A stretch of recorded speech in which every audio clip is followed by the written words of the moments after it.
Because I need you in my life. Everybody needs love. Old school R&B. It's got to be right. It's got to be right. It's got to be right.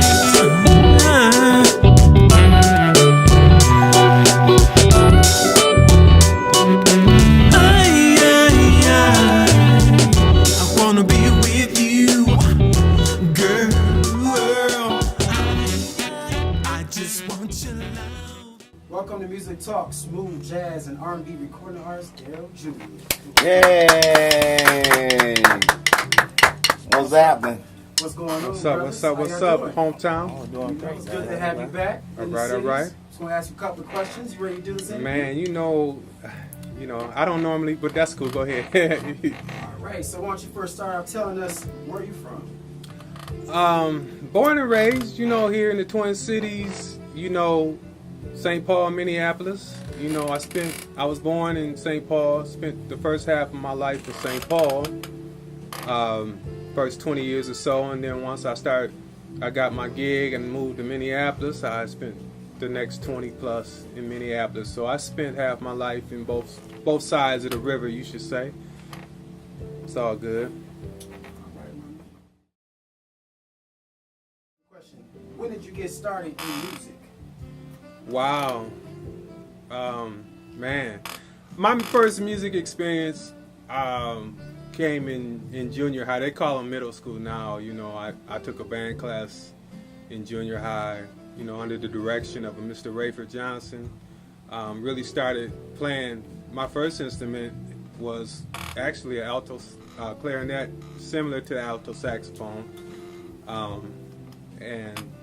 That, and then my next instrument that, I kind of fell in love with was drums, and so on and so forth. What instrument did you play, my brother? Okay, so first instrument I learned or started learning was an alto clarinet, same fingering as a saxophone, alto sax. Then I fell in love with drums. From drums, I had a good friend that was a guitarist I grew up with, and he was, he always was playing guitar. So then he introduced me to playing the guitar. So I went from the guitar, to the keys. What's that, And Odell?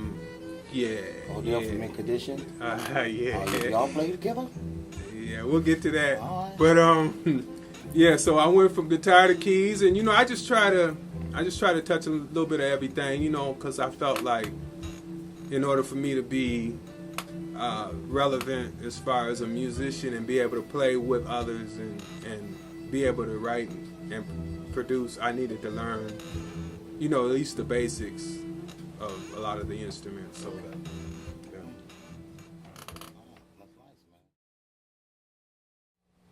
What was it like growing up in Minneapolis music scene? Wow. First of all, let me introduce my big brother here. This is Big D, Dennis Hyman. Big brother from another mother? How y'all doing out there? So to get back to your question, Minneapolis, man, I might need your help on this one. Oh, Minneapolis? Minneapolis. It was lovely. It was lovely when I was coming up, especially during the decade of the 80s. Music was real hot. There was a lot of bands at the time. So it was a great experience. I thought that was my favorite decade as far as for music. And Minneapolis was hot. We had a lot of musicians that were real talented. So I had a good time coming up in Minneapolis.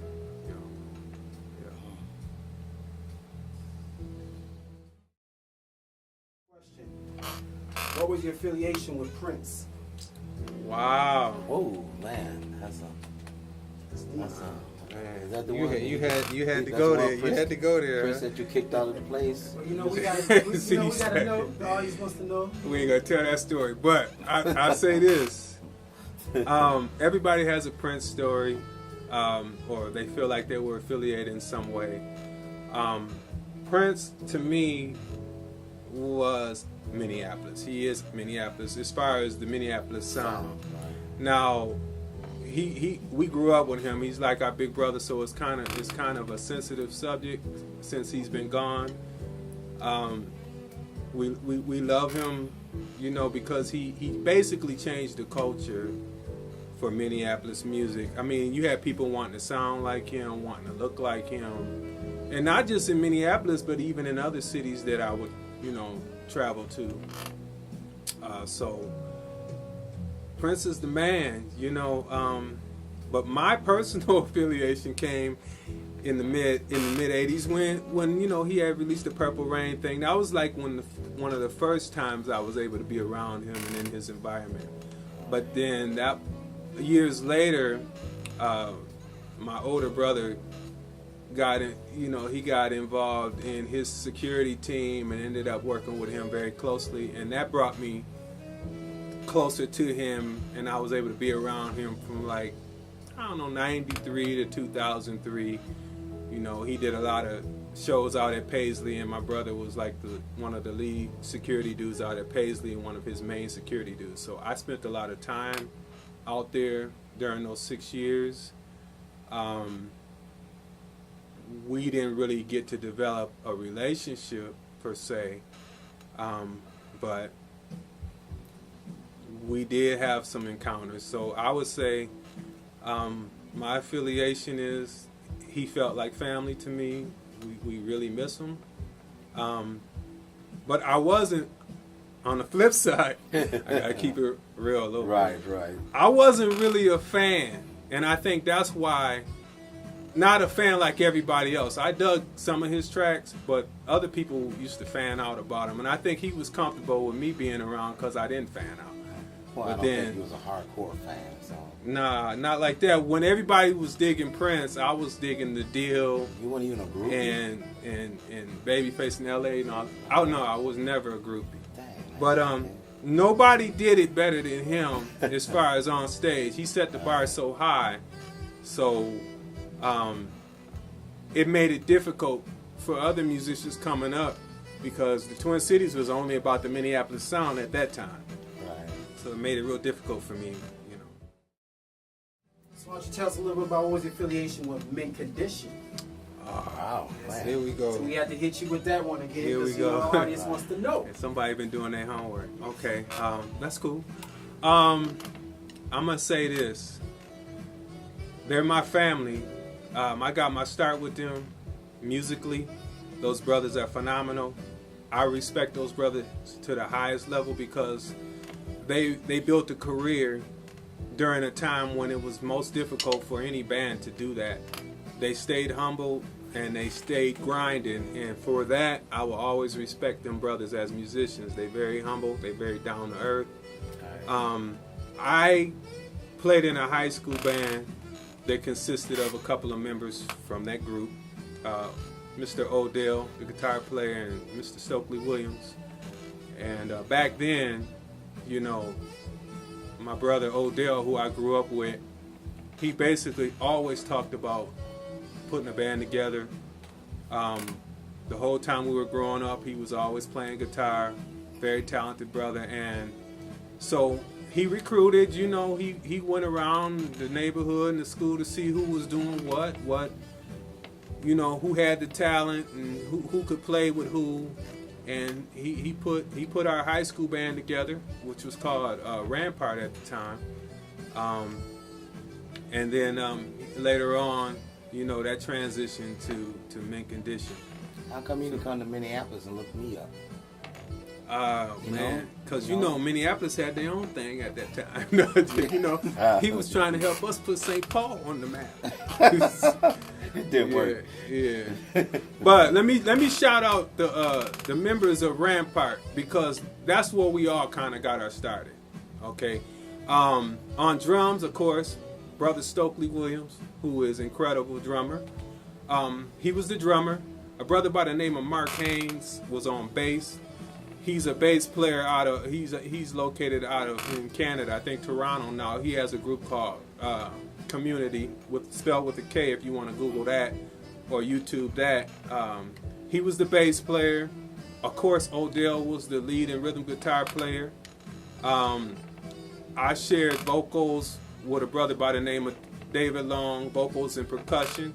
My brother T was on saxophone. Brother Jonathan J. Wright was on tenor saxophone. My brother played alto. And then later on, brother by the name of Mark Young joined us on trumpet. And then we got introduced to little Roger Lynch, who played keys. So it was gonna grow eventually. St. Paul was gonna get their just due eventually because Minneapolis was already taking off. If Stokely was the drummer, how did he become the singer? That's a good question. I don't know if y'all, did any, history on Mint Condition, or you saw, their thing on TV, but Stokely hid his vocals and his singing from us for a long time. A very phenomenal singer at that, but he was crazy on the drums, so he always did stuff in the privacy of his home until he felt comfortable to come in front of people. So he it was crazy. I want to tell y'all a little story though, about when me, Odell, and Stokely, we went on a road trip to to Michigan, Ann Arbor, and Detroit. Now, back in the day, we all went out, high school, days, and got these 4-tracks. Because, we wanted to really learn how to record and create songs and demos and stuff. So we all doing that.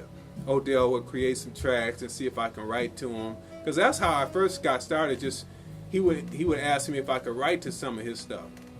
And then eventually, man, when those False Text and Tascam 4-tracks came out, everybody went out and got them.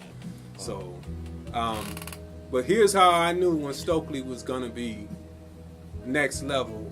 We went on this road trip and we were playing a lot of our demos, our 4-track material. And I just remember sitting in the car with Odell. I'm sitting in the passenger seat, he driving, we switch up and stuff. But Stoke was in the back. And came time to play some of his stuff. And I just remember looking at Odell like, dude, Stokely stuff sound next level to me. It sounded way better than the stuff we was playing. That's when I knew, because that was like the first time I really got a chance to hear him vocally, and he had a little bit of that Stevie with a mixture of Babyface falsetto and a little bit of Prince. I mean, you could hear the influences and all, but that Stevie influence was there, and I was like, this is Stokely, right? Stokely, we was all shy. So then eventually he had to come from behind the drums. He probably didn't want to, because he's kind of a laid-back brother, a lot like myself. But who's his drummer now? They've had several drummers, man, over the years. Oh, okay. I think Brandon Commodore is the drummer. Oh, okay. Has been the drummer for a while. He's a nice drummer. Yeah. All right, so Mr. Julian, so we all know this topic, this subject is very sensitive with it today. In your opinion, what is your view on the music today? How do you feel about music today now? Man, me and my big brother D, we talk about music all the time. Yeah. And I feel like, and feel free to chime in, man. I feel like there's a big disconnect. I think between old school and new school.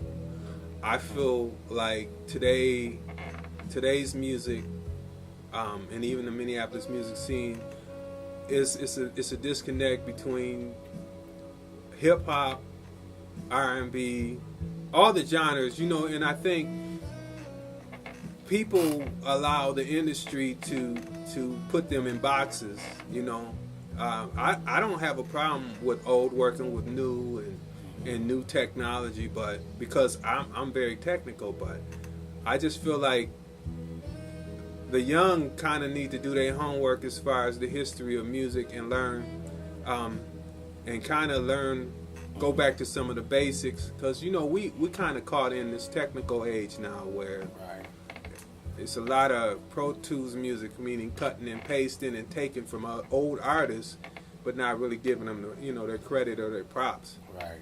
But we taking still a lot of beats and a lot of ideas from a lot of old artists to use in a lot of the new music, Right. but we don't acknowledge where it came from. So my whole attitude about today's music, there's some good stuff. You got to search for it, but I just think that the communication between old school and new school needs to be a way of bridging the gap, you know. And they really need to take some history classes, or need to really just learn a little bit more about the analog way of recording too. I mean, because you can't get stuck, you know, just one way of recording. There's a lot of ways to record to get ideas. So. Well, you know, one of my opinion about today's music is that we misunderstood the singing from singing, a singer for singer. To me, a lot of people think that because their voice sounds cute, as far as female, that's singing. There's not a lot of heart and soul singer, you know, like out there anymore. You know, people they're not singing from their gut. And theoretically, most R&B singers, coming up, we never needed vocal lessons. You know. Well, let me chime in a little bit. Back in the day, a lot of singers came out of churches. Yeah, right. So with that being said, that was their schooling, and I would just like to say to go back to some of the basics. Don't be afraid to pick up a book or school yourself on some of the basic fundamentals of music. Right. And don't rely so much on technology. I mean, technology is good, but if we are going to breed good musicians and good artists, we need to go back to some of the basic fundamentals. That's just my personal. Well, not only that, you can see a lot of the hip hop bands. They're touring now with live bands. The DJs, they're not obsolete, but they're taking like a second step to live band musicians, because the full band can give a rap artist a more better full effect on stage. So that's kind of like good to see that's happening more now. And it gives it more energy. You know, Yeah. you're not going to feel the energy any better than live music. Anytime you hear a live musician playing through a PA on an instrument, you ain't gonna get no liver than that. Well, you know, Grandmaster Flash, that man made me get up and believe me, yo. That dude was cold on the turn, dude. Yeah. All right, Mr. Julian, what has been your experience musically, or what's a Derrell Julian experience like on stage? Oh man, Ooh. let's Yeah, let's start from. Put one on you right here, brother. Wow, man, you good. Let's start from the beginning. I'm gonna talk about my experience, and you can chime in whenever you like, my brother. Okay. I'm gonna keep it 100. I'm gonna keep it real. It's been difficult for me, just because I'm a part-timer, first of all, and I feel like there's a lot of people out here fooling themselves, thinking they're full-time musicians when they're really part-time musicians, or it's really a hobby. Now, let me just say this, because I'm gonna have some people coming at me on it. If you can't pay your bills with music, it's a hobby. Okay? Oh, man. Okay? There's some people that still think they in the game, but the industry ain't paying like that unless you signing some serious contract. And then if that's the case, then you're going to have to work a little bit different. Right. But my personal experience has been very difficult for me, and I'm just going to tell you why, because I never wanted to get stuck doing cover tunes. I always wanted to create a sound that was different from what was already happening. And the reason why it was difficult for me, because I was trying to create my own path musically and create a new sound where everybody in Minneapolis just wanted the Minneapolis sound. So every time I went to talk to promoters and I let them hear some of my demo packages and my work and stuff, the first thing they want to tell me is, well, do you do any covers? I'll be like, I can work some into the set. They'll be like, well, you got anything that sound like Minneapolis? And that's the thing about being in Minneapolis is I think they're kind of jaded for at least for the last 10, 15 years. They don't want change. A lot of these clubs have the same artists on the calendar that they've had for the last Oh, you mean talking about 5, 10 years. My brother Ray covered it 50 times a year. The West Side Band. Well, that's KMOJ. They The use Max Band. no, look, no shade on KMOJ. Yeah. That's the only station we got. I love KMOJ. Even though they didn't show me a whole lot of love, there was one person that worked there back in the day. He did show me some love. Mr. Debonair. But Yeah. I'll just say this: KMOJ, there's a lot of talent, okay, in St. Paul, Minneapolis, okay. You guys use the same people for all your events, and I'm just saying, and maybe we should get back to the original question. There was a brother. Let me give a shout out to Pete Rhodes. Oh, Pete Rhodes, who handled like the Minneapolis Music Awards, and he started it because the Minnesota Music Awards never honored black music. Mm-hmm. Pete Rhodes had an avenue, you know, he created this stage where he would give a lot of black musicians an opportunity to be part of his showcase during the Minnesota Black Music Awards, which actually benefited Mint Condition in a way. I was there that because night. they played a couple of his showcases that I was at. Yeah. But I think we probably need to have more showcases for bands and R&B singers because this city is stuck. It's stuck when it comes to R&B. We don't want to think outside the box, maybe. And I had to leave this city in order to really start getting some love. Right. It's crazy how when I was here, I wasn't really getting, and this is part of the answer to your question, I wasn't really getting any real support. I would get people like, yeah, you got some talent. I hear something in there, but it's not quite what we're looking for. It doesn't really have that Minneapolis flavor, that sound. And I was like, well, I'm not really trying to have that sound. I'm trying to have my own sound. And, you know, so it would always be that debate, but you know, my personal experience has been rough, especially as a part-timer, because I really couldn't devote it to full-time. And I just think even if I get an opportunity, I will come back and have some showcases, just to showcase the city and let people know that there's other R&B singers out here, there's other bands out here that have talent, you know, individual. But it's always hard, though, as a solo artist. It's always hard. It's going to be harder as a solo artist because if you don't have a band, people are not going to be able to hear you. And if you don't have an outlet for your music, no one's going to hear you. So to answer your question about my experience, has been very difficult. What was the other half of your question? Yeah, but you know, like now with the social media now, you get things done a lot better. You can get out there a lot more. So the other half of my question was, what's a Derrell Julian experience on stage? Bingo. Okay. Which one? my exactly. That depends on what musicians are available to play with me. But me as a solo musician, artist, songwriter, whatever you want to title me as, I just do music and I love it. I'm about the ladies. I'm very honest in my music. I like to speak from my heart lyrically. I like to romance women, so I like to romance them on stage.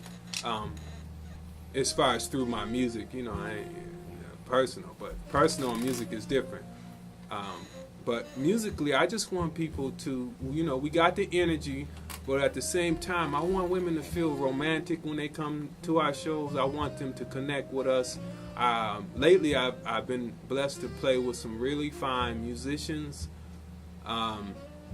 So, you know, they've been able to help me present that. So, the Derrell Julian experience on stage, we got the energy. You ain't talking about Charles Bell, are you? Dude ain't no Phenomenal good. keyboard player. No good, that man. boy's crazy. Dude ain't no good. You guys will find out. What you know? Did you want to say something about some of our performances? Yeah, you know, What's your I just want to say some of the to me for some of Derrell Julian experiences. me being on the stage with it has been some kind of a comedy. I wish I could write a book. We dealt with musicians that want to thank everybody on their family on stage. Their name is not titled on the ticket.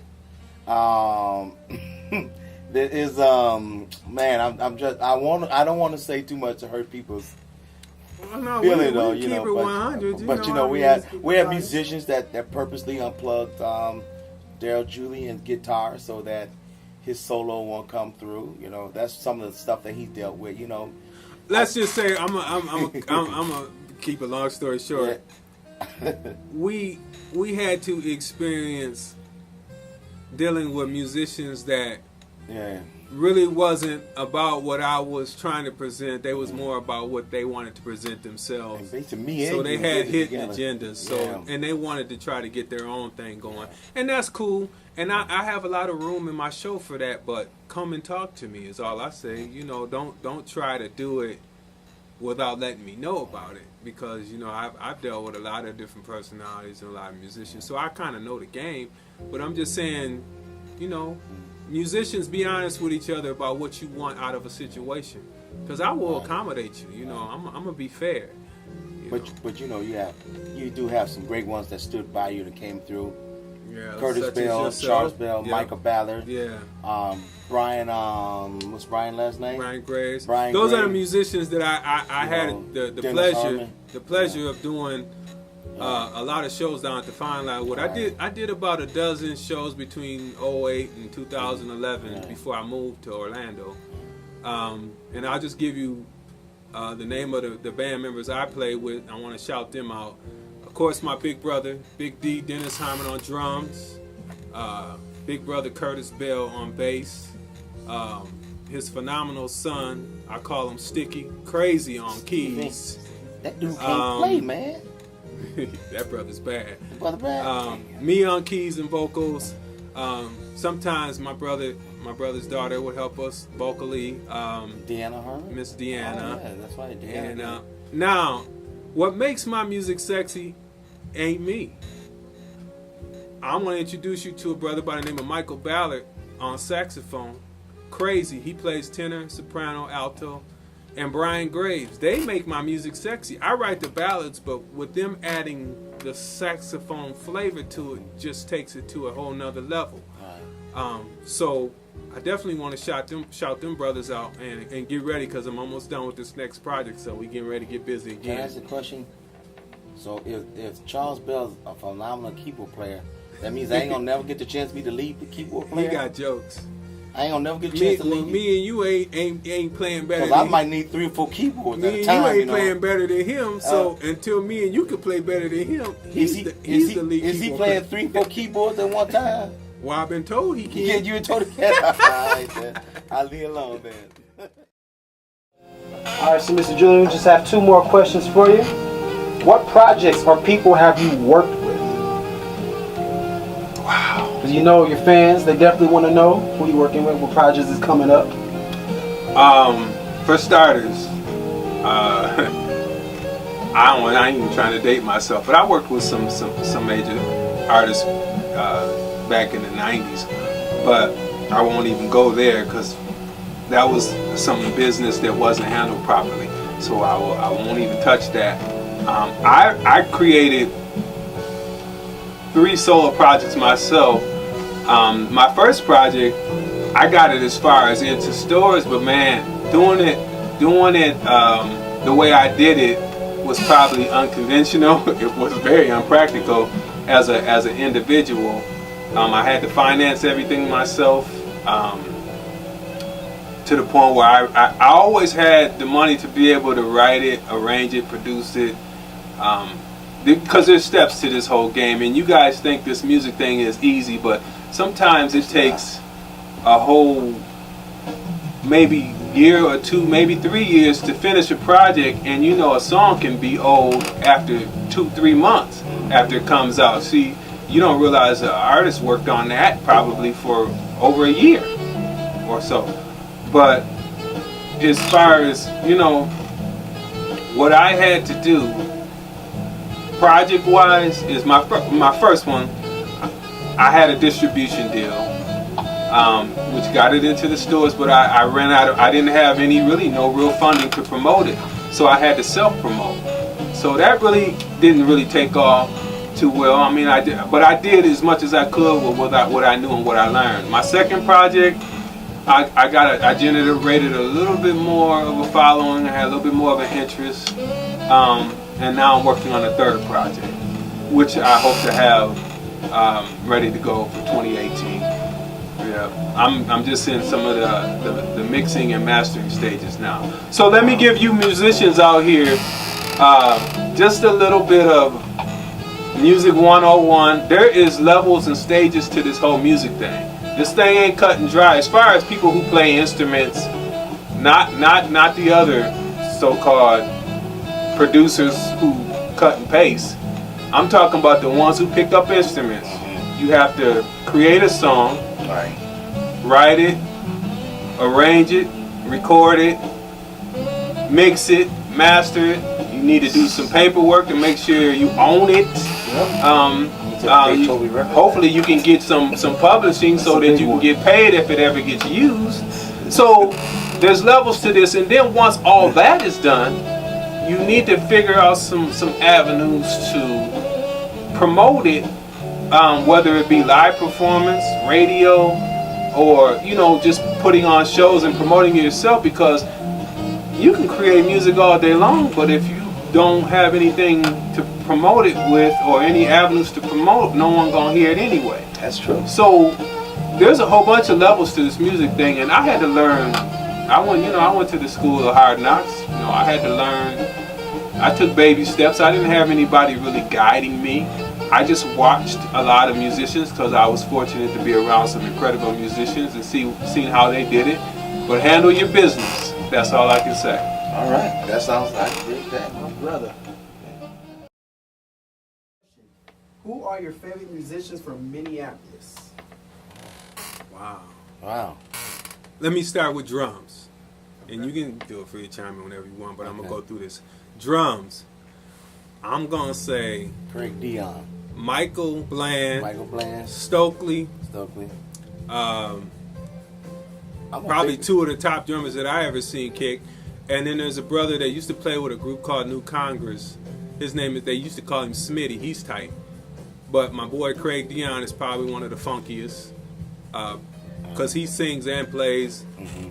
So those four are probably the top drummers that I've been able to see. Now there may be other drummers out there, like I said, but we need to have more showcases so people can see who these cats are. So Michael Bland, Stokely Williams, the brother named Smitty that used to play with New Congress. Craig Dion has got to be in there because he's crazy talented. And that's drums. Then we'll go to bass. Of course, Sonny Thompson is probably one of the top in the industry. I'm gonna shout out Keith and Jerome Woodson. Keith Woodson played for Tomorrow in the Scene. Crazy. He's crazy talented. Jerome played for a group called Maserati back in the day. Them brothers there, funky. Okay. There's other bass players out there too. Like I said, that's why we need to have showcases every year to showcase new musicians and new talent. But those are the ones that come off the top of my head. Now let's go to guitar. Wow. You got to put Prince and Jesse as two of the top guitar players that I've ever seen. And I favor Jesse a little bit more just because I've seen that brother solo I don't know how many times and never played the same solo. And that was crazy to me. His Verbal Penetration project is nice too. You gotta check that out. That's really nice. With Prince and Jesse at 1 and 2, and I gotta go with my boy Odell. He's crazy. He got kind of a he's so smooth with it. He's funky, but he's got that smooth Carlos Santana. Yeah. Smooth, just smooth. He's smooth with his thing. I really liked him when Odell played with the Truth. I love. Oh yeah, they put an all-star band together called The Truth a few years back. They had nothing but top-notch musicians on stage. You guys, they had Of course, Odell. No, let me not forget my boy Jelly Bean. Let me Jelly tell you. Bean Let me Johnson. still tell you a story about Bean. I'm down in Bunkers is a club in Minneapolis one night, and Bean came up on stage. Mr. Jelly Bean Johnson from the time, by the way, and he was on guitar, and I had never seen him on guitar, so I'm like, Bean play guitar? I thought he was the drummer, drummer for the time. Bean shredded so bad he killed the guitar. I had to walk out of it. I didn't even know who to call first. I called my boy Big D. I said, man, you know Jelly Bean? He said, yeah, for the time. I said, did you know he played guitar? He said, nah, I didn't know he played guitar. I said, man, he murdered a guitar just now. Jelly Bean played Bean drums, is eat bad. chicken wings. He didn't play with everybody in the city. Bean is one of them cats that can go up on stage and play with anybody in Minneapolis, and they won't even stop him. He'll just come up. Yeah. That's how bad he is. But Prince, Jesse, Odell, I gotta throw Bean in there. There's a lot of guitarists out there. I don't know them, but you asked me about my personal experience, so those are the ones that come to mind. Okay. All right. Now I went from drums, bass, and guitar. Keyboard Keys. players. Man, you know some keyboard players? Chance Howard. Chance, man, I'm glad you took that name right out of my Chance Howard. Chance Howard. Shout out to Chance Howard. That brother has played with Prince. Yeah. He plays and sings. Brother is soulful. He's soulful and funky. He was part of that Truth group, that all-star group they had put together. And I ain't gonna leave my boy Charles Bell out. He kills the keys. I was gonna he say jumps that. around on. This brother jumps around so fast on keys. You guys can't nobody wait till you see him live. No. You can't keep up. Technically, with him. I can play keys with anybody and catch on. He's one cat that he scales moves around. It's a little too fast for me. So I find that one key, that one finger, and that's it. Yeah, There's other incredible keyboardists out there. Right. I can't think of them off the top of my head, but shout out to Larry Wydell, Jeff Allen from Mint. Them brothers been holding Mint down for a lot of years. And I met Larry when we were in high school. That's the thing. We all went to high school together. St. Paul Central, it was a recording art. So when I met Larry, he was doing a lot of jazz stuff, a lot of Jeff Lorber type of stuff. that's His nice. finger He was was doing crazy. that? Oh, man. I was shocked when I found out Jeff played keys, but Jeff he's got that jazz influence too. Now, He's credible. also, I got to say on keys, I got to give Prince some credit. Oh yeah, Because, Prince he plays everything. When they put that Times first album out, I mean, When I heard Get It Up, I mean, Prince killed them keyboards on Get the way It he Up. played, I mean, even today it just, I love it, and so and what's George? What's his name? George Strait or what does he play? George Scott. George Scott, my boy. I had the pleasure of playing with George Scott. He plays guitar, rhythm guitar. He's a jazz guitarist. He plays bass, and he produces his own stuff too. George Scott, and let me not forget about Mike Scott. He played with Prince too. He's cold too, cold on guitar. This man, the talent is crazy, man, in Minneapolis, and that's why I think. Let's go. I'm going to tell a little bit of a story about the '80s again. I'm going to go back because that was my favorite decade for music. There's a lot of talent in Minneapolis, in St. Paul too, and I don't want to forget St. Paul because my first experience in St. Paul was some brothers that I cannot forget to shout out. The Lewis Connection, Pierre and Andre Lewis was the first cats in St. Paul that was really doing it big when I was young, and then they had a group called Purple Haze, the Johnson brothers. They were doing something big too. Peter Johnson and them. I think a lot of them play in church now. There's a lot of extraordinarily talented musicians in church now. They used to play R&B and funk back in the day. But let me tell you about the 80s decade. When Prince took off with the Purple Rain thing in the mid-80s,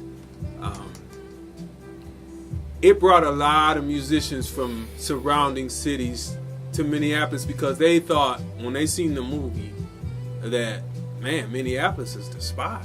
Right. We need to get to Minneapolis. That's what's happening. So it brought groups like Grand Jury that ended up being Low Key. That was part of Flight Times Camp. Lance Alexander, keyboard player, Lance and Tony, and then a group called Peachtree, Bound Band. There was so many bands. You had Maserati. I think a lot of them brothers came from Milwaukee. The brothers. The man from Gary Anna, Underworld. Yeah. Yeah, the guy, he kind of looked, this lead singer kind of favored you a little bit at the time. Let's talk about that. Melvin Riley. He got jokes. Let me tell you something. Yeah. Let me tell you something. This was why it was so difficult for me as a musician. Okay. Every time I came out with some music, they wanted to compare me to artists that was already out. They wanted to say I look like somebody. They wanted to say I sound like somebody. And I understand that. But my favorite, like I said, I was listening more to the Deal and them when Prince was hot. So my favorite producers were Babyface, LA and Babyface. You know, because Babyface really was my favorite during the 80s and 90s, because I felt like he was closer to what I was trying to do, songwriting, and his music fit more of what I was trying to do at that time.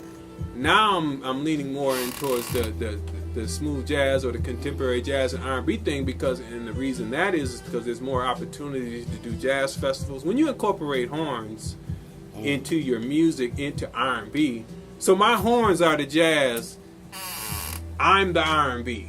So we mix those two flavors together and we get a pretty nice sound for a live show. You get sticky fingers. Sticky. But yeah, that the 80s decade brought a lot of musicians, a lot of bands, but the fallback to that, I gotta tell y'all, you know, the fallback to that is that even though they came, they still didn't really get the opportunities that they thought they were gonna get.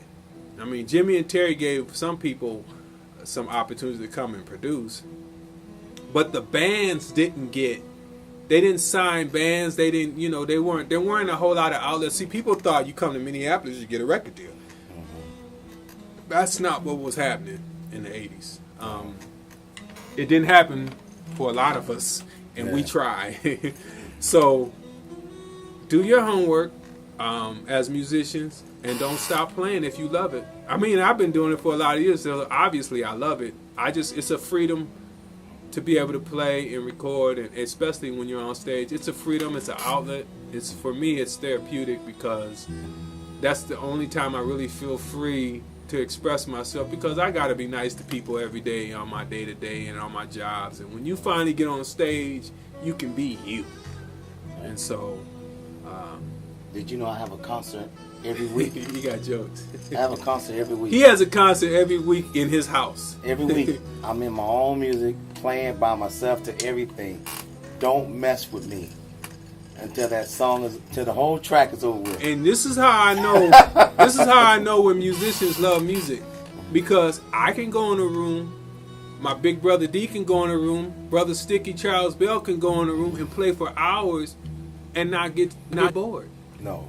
Because we love it that much. And when you know real music lover, real musician, they can do that. They can go in a room by themselves and go from one instrument to the next and not get bored. Right. You know, but there's a lot of talent out there, and I'm hoping that one day I can come back to the Twin Cities and have showcases and show everybody out there that there is a lot of talent, because there's nobody giving showcases or giving anybody an opportunity. They want money up front. And, you know, a lot of people are struggling.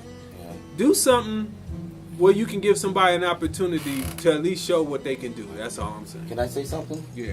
I want to thank you for the time, you know, because when, you know, we knew the same person for years, we didn't get a chance to meet each other. We met each other by accident.